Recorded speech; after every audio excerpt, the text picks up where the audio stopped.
అచ్చెన్నాయుడు గారు ఏం చెప్పాడు? బొత్స సత్యనారాయణ గారు ఆ రోజు మంత్రివర్గంలో ఉండి మంత్రివర్గంలో ఆయన చెప్పినటువంటి మాటలు చెప్పాడు.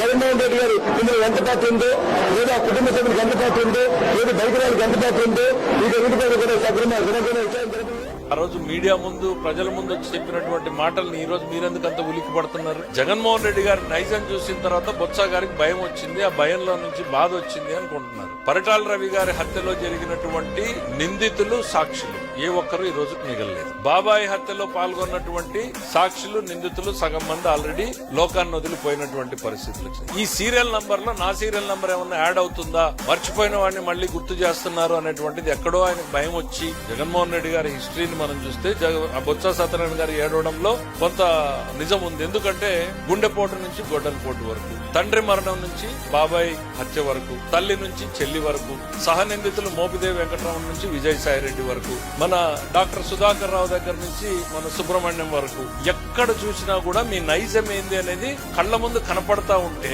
బాధపడక ఏం చేస్తాడు ఆయన బొత్స సత్యనారాయణ గారు? తెల్లవారుజామున 6:15 ముందే గొడ్డలిపోటుతో బాబాయ్ చనిపోయాడని తెలిస్తే గుండెపోటు అని చెప్పి మన టీవీలో ప్రచారం చేసి 5 నిమిషాల్లో చేరుకోగలిగినటువంటి మీరు 12 గంటలు సుదీర్ఘంగా ప్రయాణం చేసి మీరు చేరుకున్నారు అని అంటే బాబాయ్ మీద ప్రేమ ఉన్నట్ట, ఆ ఉన్నటువంటి సాక్ష్యాధారాలన్నీ తొలగిపోయే వరకు అక్కడికి చేరుకోకూడదనేటువంటి ఆలోచన ఉన్నట్ట. ఆయన ప్రత్యర్థుల మీద జరిగినటువంటి దాడులు, రాజకీయ ప్రత్యర్థులు, ఎందుకు నిన్న మాట్లాడిన అచ్చెన్నాయుడు గారు ఎగ్జాంపుల్ తీసుకోండి. పాప ఆయన సర్జరీ చేయించుకుంటే 700 కిలోమీటర్లు కుట్లూడిపోయి మళ్లీ రక్తం వస్తే కూడా కనీసం కనికరం లేకుండా 700 కిలోమీటర్లు బొలిరో జీపుల్లో తిప్పి తీసుకొచ్చారే. ఒక ఎంపీగా ఉన్నటువంటి వ్యక్తిని మీరు హింసించారే. న్యాయస్థానాల్ని మీరు నిన్ననే కామెంట్ చేసిందే, జడ్జిలు తిట్టిన రోజే మేము చర్యలు తీసుకున్నట్టు ఈ పరిస్థితి వచ్చేది కాదు అనేటువంటిది. ఇంకా చెప్పాలి, ఆ రోజున్న కిరణ్ కుమార్ రెడ్డి గారు ఒకటి చెప్పాడు, పరిటాల రవి హత్య కేసులో జగన్మోహన్ రెడ్డిని కాపాడడానికి నేను 60 రోజులు కష్టపడ్డాను అన్నాడు. కష్టపడ్డాడు అంటే దాని అర్థం ఏంటి? ఇప్పుడు లేనటువంటి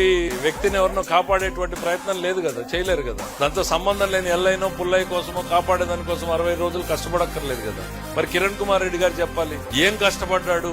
మా అచ్చెన్న గారు ఏమి మాట్లాడలే, అందరూ చెప్పినటువంటి మాటల్ని గుర్తు చేశాడు. రోసయ్య గారు ఇట్లన్నారు, ఆ రోజు జరిగిన సంఘటనలు ఇవి, బొత్స సత్యనారాయణ గారు ఇదన్నారు. నేనేం చెప్తున్నాను, ఇవాళ చరిత్రలో జరిగినటువంటివన్నీ ఒక్కసారి గుర్తు చేస్తున్నాం తప్ప అభూత కల్పనలు మేమేం కొత్త కల్పించి చెప్పడం లేదు కదా జగన్మోహన్ రెడ్డి గారి మీద.